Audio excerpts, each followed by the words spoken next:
নমস্কার দর্শক, আশা করি আপনারা সকলেই ভালো আছেন। আজকে আবারও ফিরে এসেছি আপনাদের মাঝে নতুন একটি রেসিপি নিয়ে।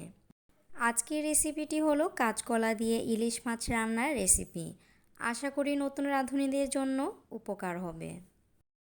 তো চলুন আর দেরি না করে রেসিপিটি শুরু করি। এইখানে আমি দুটি কাঁচকলা নিয়ে খোসাগুলো ছাড়িয়ে ভালো করে কেটে ধুয়ে নিয়েছি। এইবার এতে সামান্য লবণ, সামান্য হলুদ গুঁড়ো এবং পানি দিয়ে কিছুক্ষণের জন্য সেদ্ধ করে নিতে হবে। এতে কলার যে কষ আছে সেটা দূর হয়ে যাবে আর রান্না করার সময় কলাগুলো কালো দেখা যাবে না। আমি এখানে 1 মগ পরিমাণে পানি দিয়ে দিচ্ছি। আর সেদ্ধ করার সময় খেয়াল রাখতে হবে কলাগুলো যেন বেশি সেদ্ধ না হয়ে যায়।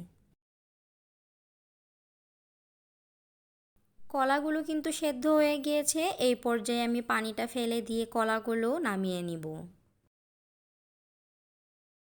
এবার রান্নার জন্য চুলায় প্যান বসিয়ে দিয়ে দিচ্ছি 3 টেবিল চামচ পরিমাণে রান্নার তেল। আর এখানে আমি আগে থেকে ইলিশ মাছের টুকরোগুলোকে ভালো করে ধুয়ে হলুদ লবণ দিয়ে ভালো করে মেখে রেখেছিলাম, সেগুলোকে এখন ভেজে নিব।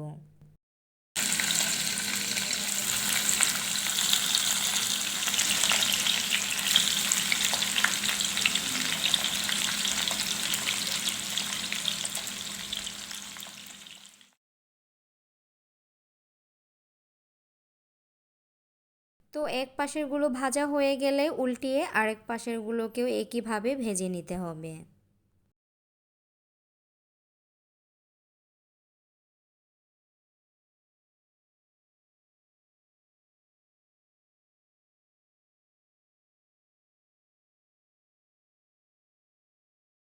সব কটা ইলিশ মাছ ভাজা হয়ে গিয়েছে, এইবার চুলা থেকে নামিয়ে নিচ্ছি।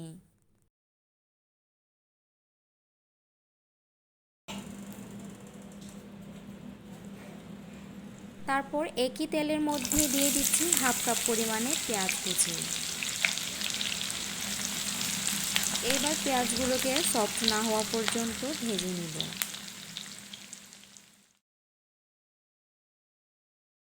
পেঁয়াজগুলো ভাজা হয়ে গেলে দিয়ে দিচ্ছি 1.5 টেবিল চামচ পরিমাণে আদা রসুন বাটা। আদা রসুনটাকে কিছুক্ষণ একটু ভেজে নিচ্ছি, এতে করে আদা রসুনের যে কাঁচা স্মেল আছে সেটা থাকবে না। এইখানে রয়েছে 1 চামচ ধনিয়া গুঁড়ো, 1 চামচ হলুদ গুঁড়ো, 1 চামচ মরিচ গুঁড়ো, আর রয়েছে পরিমাণ মতো লবণ। সব মশলাগুলো দেওয়ার পর কিছুক্ষণ নেড়েচেড়ে ভেজে সামান্য পরিমাণে পানি দিয়ে মশলাগুলো কষিয়ে নিতে হবে।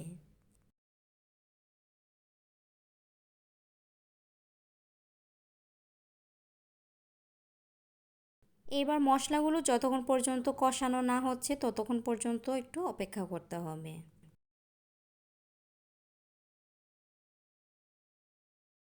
মশলাগুলো কষানো হয়ে গেলে দিয়ে দিতে হবে সেদ্ধ করে রাখা কাঁচকলা। আপনারা চাইলে কিন্তু এখানে আলুও অ্যাড করতে পারেন।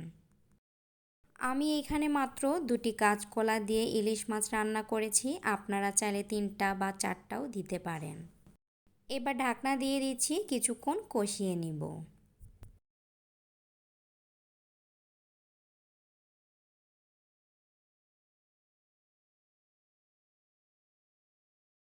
দেখতেই পাচ্ছেন কলাগুলো কিন্তু কষানো হয়ে গিয়েছে।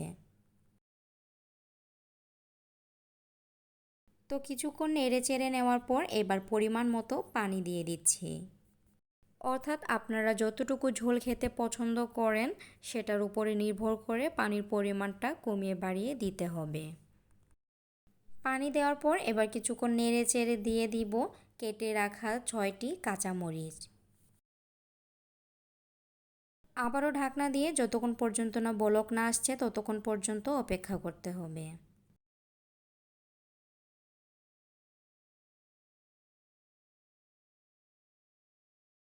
তারপর ঢাকনা খুলে ভালো করে কিছুক্ষণ নেড়ে চেড়ে নেওয়ার পর এবার ভেজে রাখা ইলিশ মাছের টুকরোগুলো দিয়ে দিতে হবে।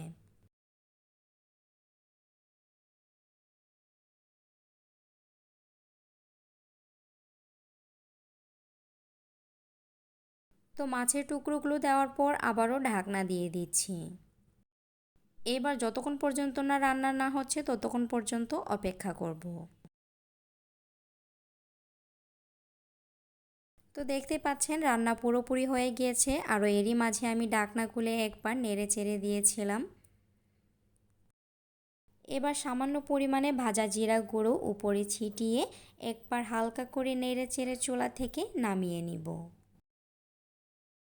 সচরাচর কিন্তু অনেকেই এই রান্নাতে ভাজা জিরা গুঁড়ো ব্যবহার করে না, তবে এই তরকারিতে সামান্য পরিমাণে ভাজা জিরার গুঁড়ো ব্যবহার করলে আরও স্বাদটা দ্বিগুণ বেড়ে যায়।